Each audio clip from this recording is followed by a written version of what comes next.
Why did you interrupt my number 2? Who sent you, assassin? Scratch that. I really don't care. Follow me up the mountain, please. We take this fight to the tree bridge!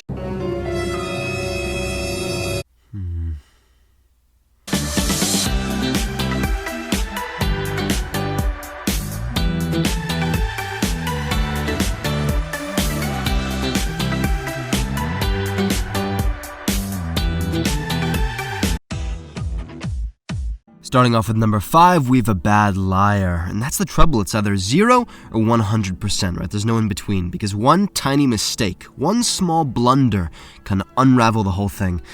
You can find this person at Pine Watch, and he's only going to be there if you start the quest Silver Lining in the Thieves Guild. Otherwise, when you walk in, you're just going to be met with the singing from a regular bandit, tired from his watch, and apparently oblivious to the footsteps not very far from his head.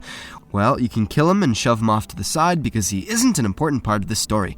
Normally, when you find Rorlach, no other bandits will be found in this small house, given the rare circumstance I found myself in. As a result of console commanding this person into existence, there was still the body of a Bardley bandit on the floorboards. It turns out I would give this orc a bigger role than he bargained for. Slapping him down on the table upstairs, I show him to Rorlach. I say, "This guy look familiar?" He says, who, the orc fellow? No. I mean, I might have seen him like a week ago in my kitchen, but I stay downstairs a lot, so we wouldn't have crossed paths, probably. Why, did he try to kill me? Oh my, I hate when people are like that, you know what I mean?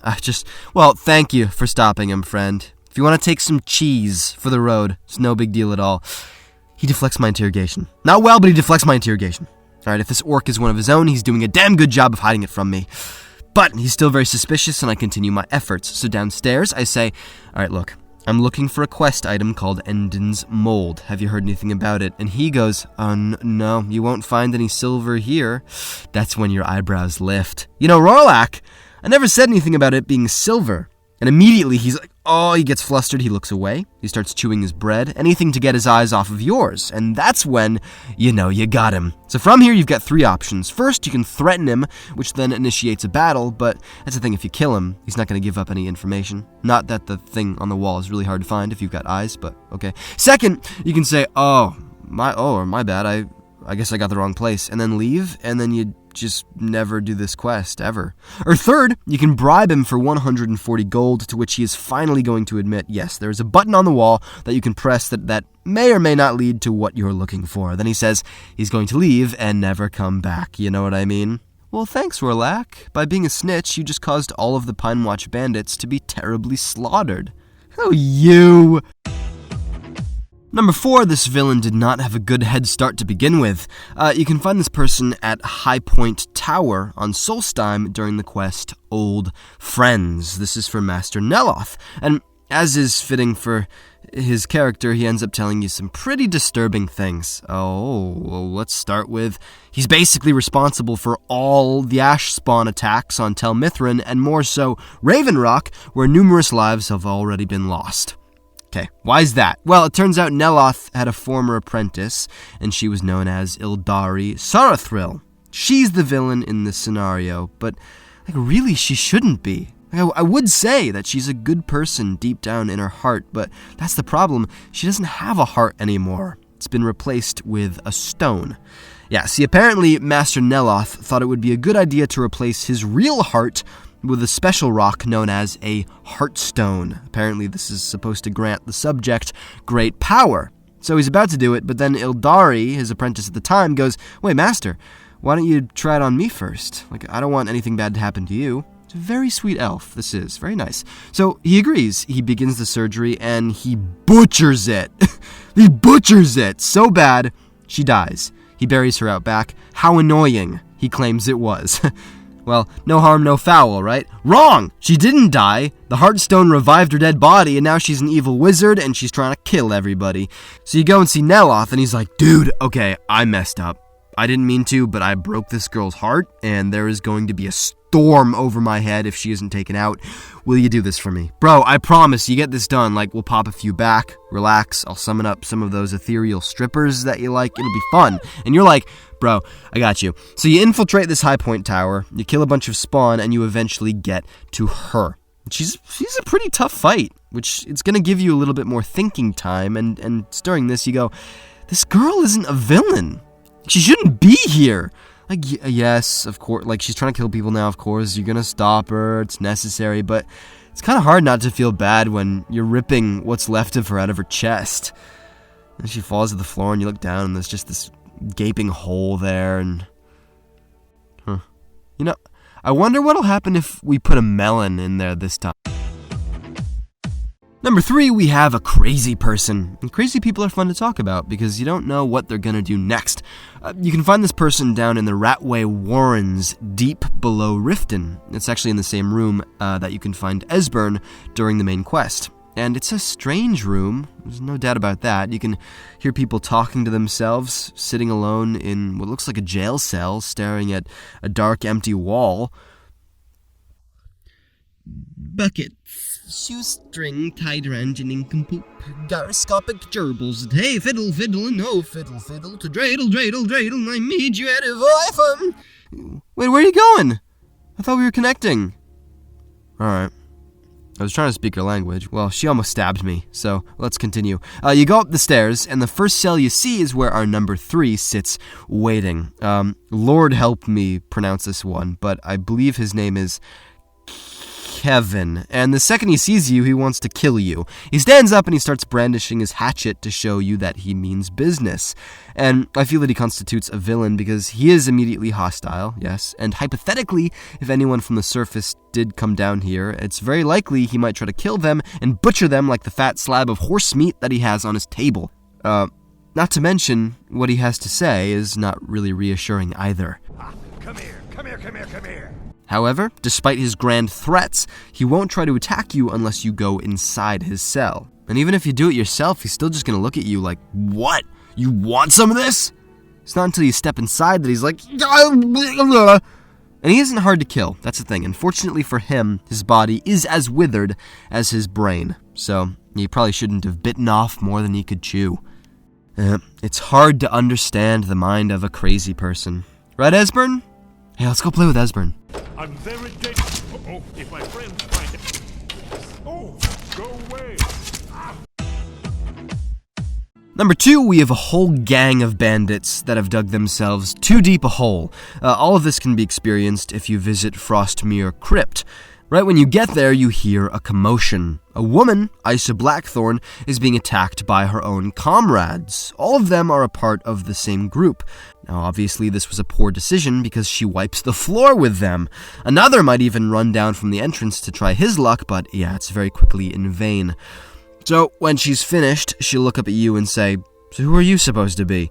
You ask her what's going on, and she'll tell you that one of the other bandits stole a sword from the gang's leader. The problem is, they all thought it was Isa, so they all chased her out here to kill her. And she's bothered by this, because it's like, ugh, bandits. They can act like such children. So she basically throws up her hands and is like, I'm out. Man, I do not need this in my life. And then she travels to Morthal and joins their little community, hopefully to never take up the ways of the bandit ever again. Yay! So you certainly fail at being a villain if you don't want to be a villain anymore.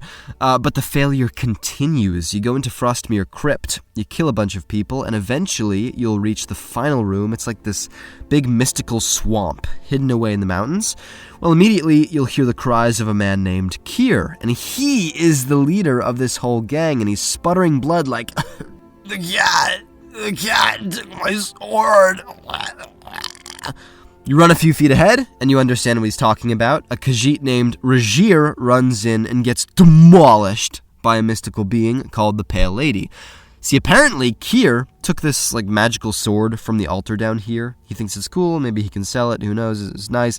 Rajir starts hearing voices in his head like, you guys shouldn't have touched that sword, I might have to kill you. And Rajir's like, oh, screw this, I'm gonna return this damn thing myself, because I know Kier is too much of a knucklehead to do it himself, so he attacks Kier, and Kier's like, oh, dude, lame. And then apparently Rajir waits in the same spot for a really long time, so that, the whole gang has enough time to go, oh, who took the boss's sword? Oh, it was Isa! And they chase her outside, and she kills everybody. Okay, fast forward to you killing everybody, and then you find Kier, and Rajir is like, okay, I should probably move now. And then he starts running in, but then he dies, and you see it, so you're standing there like, wow, literally all of you, except Isa, got yourselves killed over who gets to hold the pretty sword. GG. Good game. And number 1, we have one of the most absurd plans that I've ever heard of. Really, like A+ for creativity, but this is so dumb that the chemistry of my brain having to witness this has been mangled. So if you've done the quest, The Black Star, you probably know who I'm talking about. You can start this at the Shrine of Azura if you want. And basically, there was this dude, Malin Varen, from the College of Winterhold. He never wants to die. He wants to be immortal. So he finds a Daedric artifact, Azura's Star, and he starts working out a way to put his soul into it so that he will live on forever inside this tiny gem. He goes to an abandoned fortress called Ilinalta's Deep. He brings a bunch of necromancers with him. They all do some testing, and yay, they finally are able to put Malin's soul into the star. Great. Pretty impressive, except for one tiny detail. Why the hell do you want to live in here for the rest of eternity? It's literally just a room of crystals with a few pissed off Daedra guys. Just, it's a sausage fest. And you know this because you're dumb enough to put yourself in it too, under the mercy of Azura, and try and stop this guy. And he's acting all tough like, I'm so evil, I'm the master of this domain. But it's like, dude, there was already a moment earlier in this quest where, like, if you talk to Azura, she's going to tell you that eventually, like, regardless of you doing anything, eventually the star is going to fade back to her realm of oblivion. It might take a few hundred years or so, but, you know, once that happens, like, I don't entirely know what it implicates, but I'm just guessing she can probably just torment him all she wants. Like, he's bragging about living forever, but he literally just trapped himself in a box of torture for the rest of eternity. That sucks. Not worth the effort. But it gets even more stupid. When you first enter the star, he's going to say something to you like, oh yes, my disciples have sent me a fresh soul that I can devour because I'm really hungry. And then you think of all the necromancers you had to kill back in Ilinalta's Deep. There are literally people protecting this guy's soul, having to feed him at every opportunity. Literally feed him. And it's all for what, exactly? Like, have you guys been promised that you might be able to join him? Well, how good does that work if you always need to convince someone from the outside world to keep feeding you? And what if they stop? What happens? Like, you just starve to death. Don't you guys have anything better to do? Your priorities are all whack. So, as far as failed villains go, yeah, Malin Varen certainly takes home the cake.